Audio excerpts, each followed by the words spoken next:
You might expect the first skyscraper, car race, and color TV station to be from New York or Los Angeles. But Chicago, Illinois actually lays claim to all of these titles. The third largest city in the United States with 2.7 million residents and 9.5 million living in the metro area is often overlooked despite the beautiful architecture, thriving arts and culture, delicious food, impressive logistical infrastructure, and amazing affordability compared to other similarly sized cities. Since I was a kid, I've always thought Chicago was the absolute coolest city in America. It's got pretty much everything New York has, including better pizza, but it's cheaper, less crowded, and on the beach. Well, a lake beach, technically. But it feels like the ocean since the lake's just that big. Chi-Town is right here on a map, and yes, I know that nobody from here actually calls the place Chi-Town, so before you comment that, I was just trying to rile up you natives. Anyways, from the rich history to the breathtaking lakefront skyline,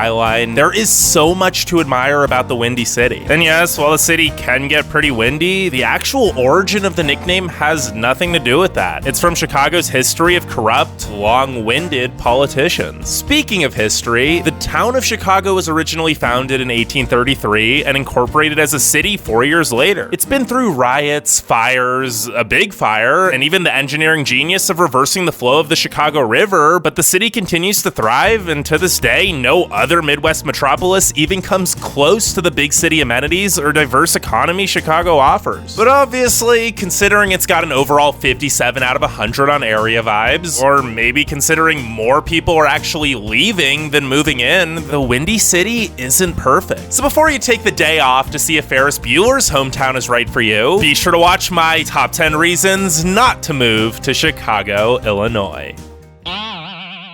Number 10. The winter. Now let me just start off by saying Chicago is one of the absolute best places to be in this country, from late April through early October. The rest of the year gets cold. For example, the day I'm recording this video, April 15th, the current high is 37 degrees Fahrenheit while the low was 28. But this is considered warming up for this part of the country. Temperatures regularly drop into the single digits with wind speeds over 20 miles an hour during the actual winter here. Oh yeah, and did I mention the snowstorms? Chicago gets hit hard by the lake effect, which means you're gonna spend a lot of time shoveling and stuck in awful winter traffic. In 2019, there was nearly 50 inches of snow. I still remember my first Chicago winter very clearly. I arrived sometime in mid-November and thought I'd be fine with just a hoodie and light jacket since it couldn't be that much colder than Omaha, where I was living at the time. Boy, was I wrong. After walking just 2 blocks downtown, I literally sprinted to the nearest Macy's to buy a big puffy down coat. It was just that cold. Now in contrast, summer is amazing, and the people really make the most of it here. Number 9. No easy access to nature. Let's just get this out of the way. Few cities can match the amenities an urban cityscape Chicago offers, but it's flat here. And not just kind of flat, more like my buttocks after sitting in this chair editing for 10 hours straight flat. The highest point in the entire state of Illinois isn't even a hill. It's Willis Tower. Apart from the skyscrapers, the natural elevation in the city limits only varies by around 75 feet. In terms of nature, there really just isn't much here, apart from the beaches on Lake Michigan. Sure, there are a few decent nature preserves along the Fox River or at Starved Rock, but they're still around an hour and a half away from the city. A 20 to 30 minute drive to a quiet nature spot just doesn't exist here. Number 8. Sports. While you might not be able to do much in nature, there's always plenty of sports to play and cheer on. Now, this isn't necessarily a good or a bad thing, but you should know that Chicagoans are hardcore sports fans. It's not easy to live here if you don't like sports. Speaking of which, when you move here, you gotta pick either the Cubs or the White Sox. You don't have to be a native to cheer for either team, but you have to pick one and stick to it. And if you can't decide, just pick the Cubs. And if you're more into participating than watching sports, there's tons of opportunity for that too with the Chicago Marathon, Triathlon, Chicago to Mackinac Island sailboat race, John Hancock Building stair climbing race, bike races, various sports leagues, and even free public skating rinks. Number 7, political corruption. If you think your city or state has a corrupt government, I bet it does. But I also bet it has nowhere close to the amount of corruption present in Chicago and the state of Illinois in general. In fact, 5 of the last 8 Illinois governors have gone to jail after their terms in office for corruption ranging from fraud and racketeering to bribery to attempting to sell Obama's vacant Senate seat in 2009. From stealing pension money to the insane taxes to the privatization of outsourced government deals, the politics here seem to have no moral bounds. It seems every week there's a new Chicago Tribune story about yet another corrupt Chicago politician. The Windy City's maintained its tradition of windbag politicians for over 100 years now, and the corruption doesn't even end in politics. It trickles down into law enforcement and rears its ugly head in the form of police brutality as well. Number 6. Taxes. I kind of hinted at this earlier, but Illinois has the second highest property taxes in the nation with an effective rate of 1.95%, behind only New Jersey. And not only are the property taxes ridiculously high, but the sales tax on goods, including food, is 10.25%, which is the highest in the country. Yikes. And while other US cities with high property and sales taxes typically balance things out with no state income tax, the state income tax here is a flat rate of 4.95%. Sure, this might not seem that bad until you realize the people who make millions are effectively paying less in taxes than someone making $20,000 a year. And if that isn't corrupt enough, Illinois also has one of the worst credit ratings of any state and will eventually need to file for bankruptcy to dissolve its pension obligations since the government was taking money from the pension funds of policemen, firemen, teachers, and nurses to pay for maintaining the city's infrastructure.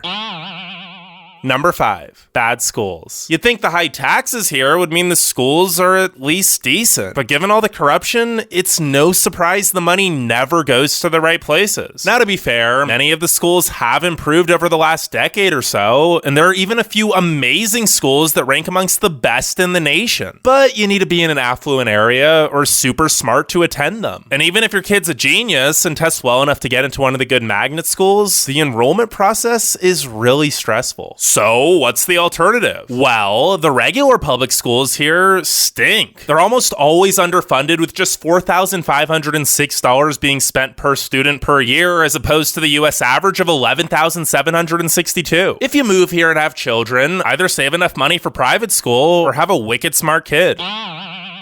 Number 4. Traffic. Chicago is ranked as the 3rd most congested city of 2019. The average driver here spends an average of 138 hours a year stuck in traffic. That's almost 6 full days. If you live 30 to 45 minutes from the heart of the city with no traffic, you can expect a 2 to 3 hour drive during rush hour, and rush hour is pretty much all day. Sure, there are a few windows where the roads aren't as congested, but they're minimal and most of the time non-existent due to the endless construction, which is kind of odd since there are still so many potholes here. It's almost like they're purposely being slow at fixing the roads so they can just keep getting paid to fix the roads. Oh yeah, there's a lot of corruption here. And there aren't really any shortcuts or quick ways around the construction either, other than the train, which actually runs really efficiently. But everyone knows this, so while there is great public transportation here, the L can still get really crowded. But then again, pretty much everything here is overcrowded. Number 3. Parking. Finding parking is yet another reason to avoid driving in Chicago. Because once you finally make it through all that traffic and construction, your troubles have really only just begun. Parking is insanely expensive and always in short supply. Many parts of town don't have parking garages, so you have to park on the street, and if you're lucky enough to even find a parking spot on the street, well, you still aren't very lucky because the parking meter prices are ridiculous. In fact, Chicago drivers pay more for on-street parking than any other city. 2 hours will cost you $13. And the parking nightmare isn't just downtown. Most apartments only have street parking as well. This means you'll have to pay $100 a year for a permit and still spend 20 minutes a night hunting for a parking spot after 6 p.m. Oh yeah, and don't forget to always be on the lookout for those pesky street cleaning signs, which change often. Chicago really gets a sadistic pleasure of making money on parking tickets, so be extra careful.